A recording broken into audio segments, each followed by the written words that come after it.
এখন আমি পৃথিবীর তিনজন বিখ্যাত কবির তুলনা করব। একজন মিল্টন, একজন গেটে, আরেকজন রবীন্দ্রনাথ। মিল্টনকে অনেকে বলে যে ইংল্যান্ডের শ্রেষ্ঠ জ্ঞানী, আর গেটেকে বলে জার্মানির শ্রেষ্ঠ জ্ঞানী, আর রবীন্দ্রনাথকে বলে বাংলার শ্রেষ্ঠ জ্ঞানী। তাহলে বাংলা কেন এত পিছনে আর ইংল্যান্ড জার্মানি কেন এত আগে? কারণ তাদের এই মিল্টন অনেক আগের, অ্যাডভান্সড, আর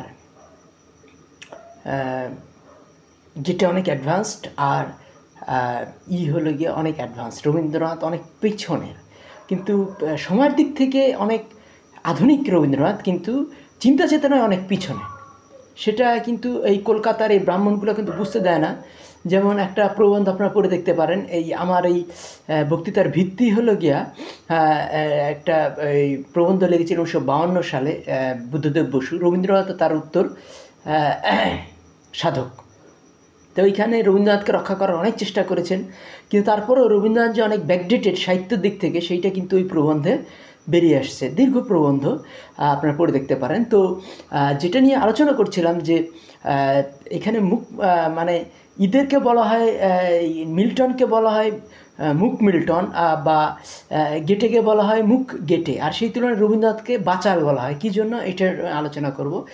যে রবীন্দ্রনাথ বা টলস্টয় এরা হলো বাচাল, এবং এরাই কিন্তু ফ্যাসিবাদের জনক। যেমন পুতিন কিন্তু কী জন্য এত বছরের পর বছর ধরে টিকে আছে কোনো ভোট ছাড়াই, বা দুর্নীতিগ্রস্ত ভোট, যেখানে 100%, 98% ভোট পায় পুতিন। তার পিছনেও কিন্তু এই টলস্টয় নামক একজন বাচাল। এই জমিদারগুলা যখন বাচাল হয়, তখন কিন্তু তারা ওই বুদ্ধির কারণে তার স্থাবক জুটে না, তার স্থাবকগুলো জুটে তার এই অর্থ সম্পদ বা জমিদারির কারণে। তো টলস্টয় এক জমিদার ছিলেন, রবীন্দ্রনাথও এক জমিদার ছিলেন, কিন্তু টলস্টয় বা রবীন্দ্রনাথ এই মিল্টন বা এই গেটের তুলনায় অনেক আধুনিক, কিন্তু চিন্তা চেতনায় অনেক সামন্ততান্ত্রিক, জমিদারতান্ত্রিক। সামন্ত শব্দের অর্থ জমিদার, অনেকেই কিন্তু জানে না। কাজেই আমরা ওইটা নিয়ে আলোচনা করব যে মিল্টনের সাথে মুক মিল্টন বা মুক গেটের সাথে বোবা মিল্টন বা বোবা গেটের সাথে এই বাচাল রবীন্দ্রনাথের কী পার্থক্য, এটা একটু আলোচনা করব। কারণ মানে দেখা যাবে যে এই মিল্টন কিন্তু প্রথম জীবনে কিন্তু তার এইগুলো রচনা না, এই অ্যারিওপেজিটিকা বা এই যে বাকস্বাধীনতার উপরে যেটা চমৎকার একটা রাইটিং যেটি লিখেছিলেন এই নাম কি বলেন গেটে, কিন্তু বা এই প্যারাডাইস লস্ট কিন্তু তার শেষ জীবনের রচনা, যখন তিনি অন্ধ হয়ে গেছিলেন।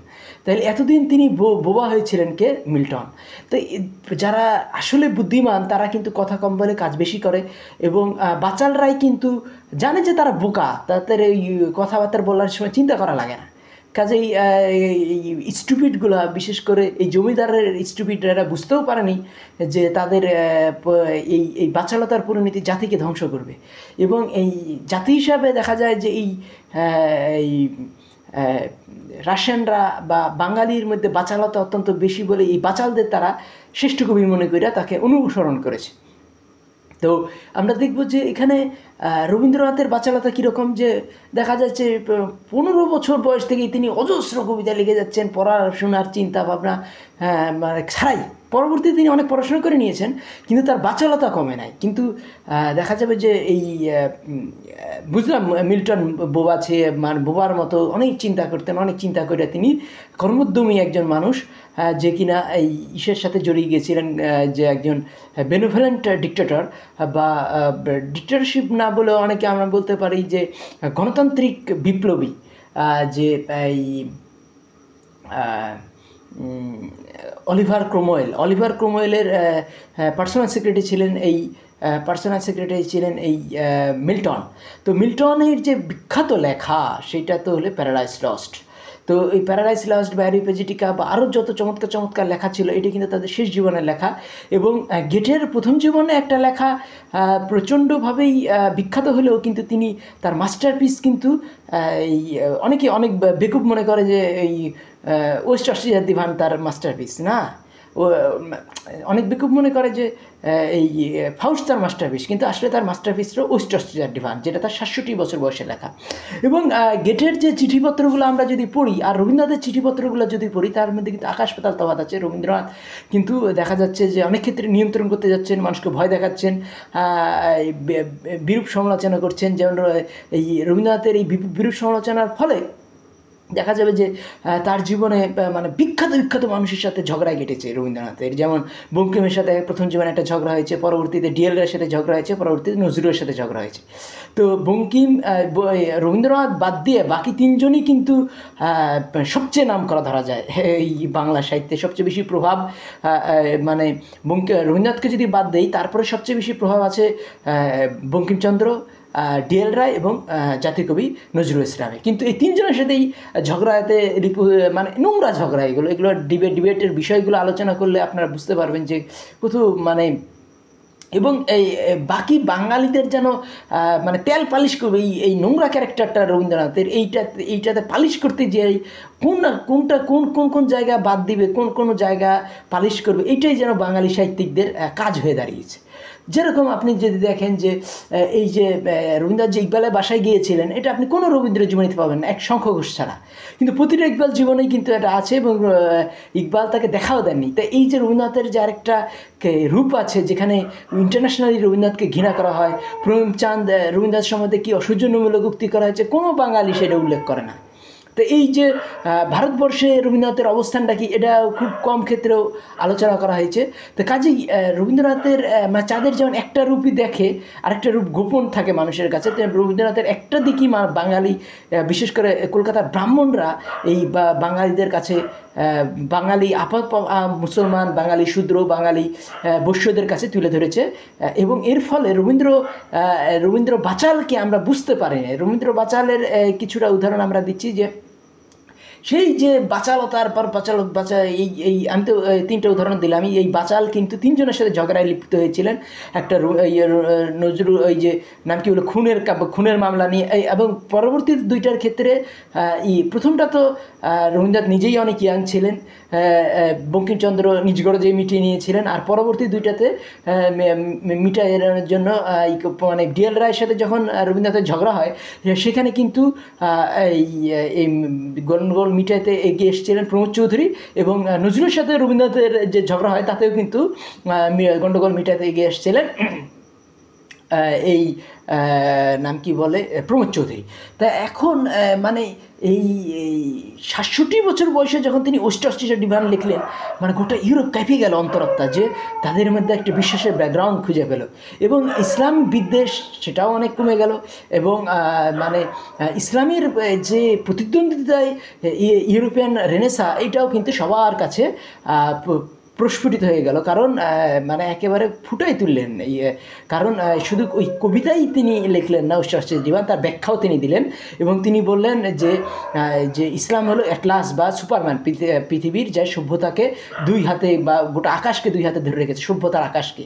তাহলে এইখানে যে প্রচণ্ড এবং ইসলামের মধ্যে পবিত্রতার উদ্দীপনা, এই দুইটার সমন্বয় ঘটেছে, গেটে সেটা প্রকাশ করলেন। এবং গেটে যে প্রচণ্ডভাবে উদ্দীপনা দিচ্ছিলেন ওয়াইমারের কবি হিসাবে, তিনি কিন্তু গোটা জার্মানিকে তিনি জাগিয়ে চলছিলেন, এবং ওয়াইমারের তিনি মন্ত্রী ছিলেন এই গেটে। এবং তিনি কিন্তু দেখা যাচ্ছে ফিকটেকে পর্যন্ত তিনি উদ্দীপনা দিচ্ছেন যে আপনি কাজ করছেন ভবিষ্যৎ জার্মানির জন্য।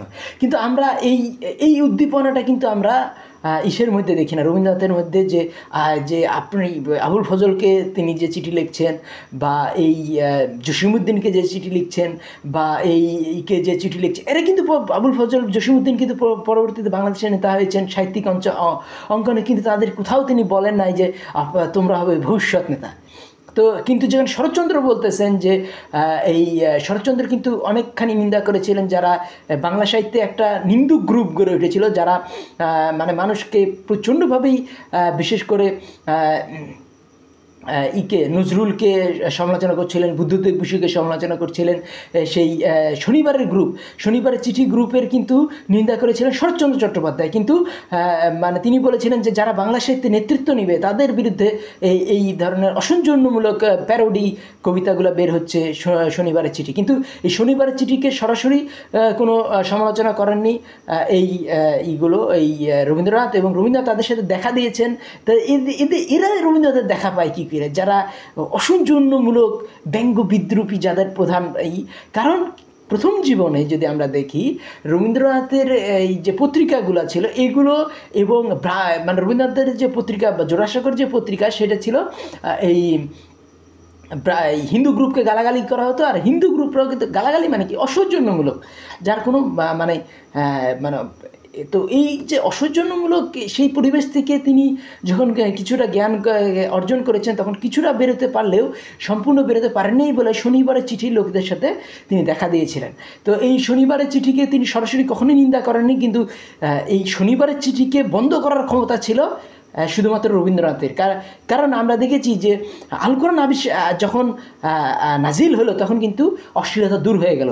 তো বাংলায় সবচেয়ে যেমন শেক্সপিয়ারের প্রভাবে কিন্তু চিরকালীনভাবেই চেঞ্জ হয়ে গেছিলো ব্রিটেন, এবং এই গেটের প্রভাবে চিরকালের জন্য চেঞ্জ হয়ে গেছিলো যেটা হলো গিয়া জার্মানি। কিন্তু মানে ঠিক শেক্সপিয়ার বা গেটের প্রভাব না হলেও তার থেকে অনেক লেসার ডিগ্রি, অনেক কম পরিমাণে হলেও কিছুটা, বা ওই যুগের নেতা ছিলেন রবীন্দ্রনাথ ঠাকুর, নোবেল বিজয়ী রবীন্দ্রনাথ ঠাকুর।